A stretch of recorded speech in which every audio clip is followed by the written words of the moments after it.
गरीबी और अमीरी के बीच की सबसे बड़ी खाई दिल की दूरी होती है, लेकिन जब सच्ची मित्रता होती है तो यह खाई भी भर जाती है। ऐसी ही अमर दोस्ती थी भगवान श्री कृष्ण और सुदामा की, जहां एक ओर कृष्ण द्वारका के सम्राट थे तो दूसरी ओर सुदामा निर्धन ब्राह्मण। लेकिन क्या दोस्ती सिर्फ बराबरी वालों में ही हो सकती है? सुदामा जब श्री कृष्ण से मिलने गए तो उनके पास महल के योग्य कोई कीमती उपहार नहीं था, बस एक छोटी सी पोटली में थोड़े से चिवड़े पोहे थे। लेकिन क्या आप जानते हैं कि श्री कृष्ण ने इस छोटे से उपहार में वो प्रेम देखा जो शायद दुनिया की सबसे कीमती चीज से भी बड़ा था।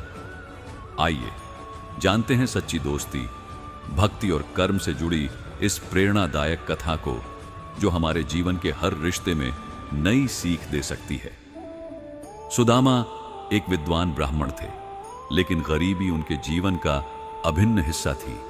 उनकी पत्नी भी इस कष्टमय जीवन को सहते हुए अपने पति की सेवा करती थी। एक दिन जब घर में खाने को कुछ भी नहीं बचा तो सुदामा की पत्नी ने कहा, स्वामी, आपने सुना है कि द्वारका के महाराज श्री कृष्ण आपके बाल सखा हैं। यदि आप उनसे मिलने जाएं तो शायद हमारी दरिद्रता समाप्त हो जाए। सुदामा ने यह सुनकर मुस्कुरा दिया।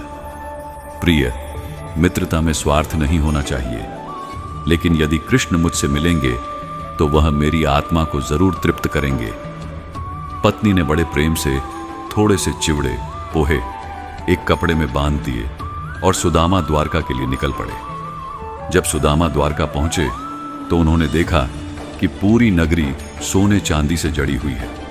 महल इतने विशाल थे कि उन्हें देखकर ही उनकी निर्धनता और गहरी हो गई। क्या कृष्ण अब भी मुझे पहचानेंगे? यह सोचकर उनका हृदय व्याकुल हो उठा। जैसे ही वह राजमहल के द्वार पर पहुंचे, द्वारपालों ने उन्हें रोक लिया और पूछा, कौन हो तुम? श्री कृष्ण से तुम्हें क्या काम है?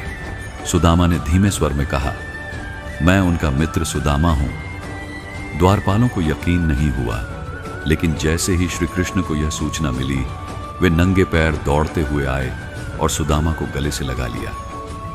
श्री कृष्ण ने सुदामा को अपने महल में ले जाकर सोने के आसन पर बिठाया, अपने हाथों से उनके पांव धोए और स्नेहपूर्वक कहा, सखा, इतने वर्षों बाद मुझे भूलकर आए हो, क्या मेरी याद नहीं आती थी?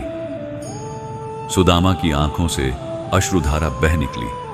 वे सोच रहे थे कि यह सम्राट जो त्रिलोक का स्वामी है, आज भी उसी स्नेह से मुझे अपनाए हुए है।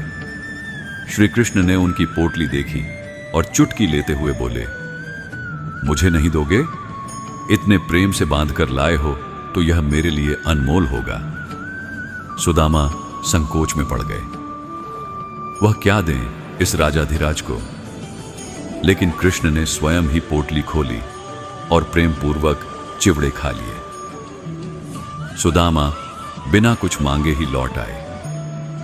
लेकिन जैसे ही वह अपने गांव पहुंचे तो उन्होंने जो देखा उस पर विश्वास ही नहीं हुआ। जहां पहले टूटी झोपड़ी थी, वहां अब एक भव्य महल खड़ा था। उनकी पत्नी और बच्चे सुंदर वस्त्रों में थे और घर में अनाज, धन, संपत्ति सब कुछ था। सुदामा की आंखों में आंसू आ गए। वे समझ गए कि भगवान ने बिना मांगे ही उनकी सारी इच्छाएं पूरी कर दी। कहानी से शिक्षा, सच्ची मित्रता पद, प्रतिष्ठा और धन से परे होती है। कभी भी अपनी परिस्थितियों से दुखी मत हो, भगवान हमेशा देखते हैं। सच्ची भक्ति का फल अवश्य मिलता है, लेकिन उसे मांगने की आवश्यकता नहीं होती। कर्म ही असली पूजा है। जो बिना स्वार्थ के प्रेम करता है, उसे भगवान स्वयं सब कुछ दे देते हैं। कर्म करो, मित्रता निभाओ और सच्चे प्रेम में विश्वास रखो, क्योंकि श्री कृष्ण कभी किसी का प्रेम व्यर्थ नहीं जाने देते। जय श्री कृष्ण।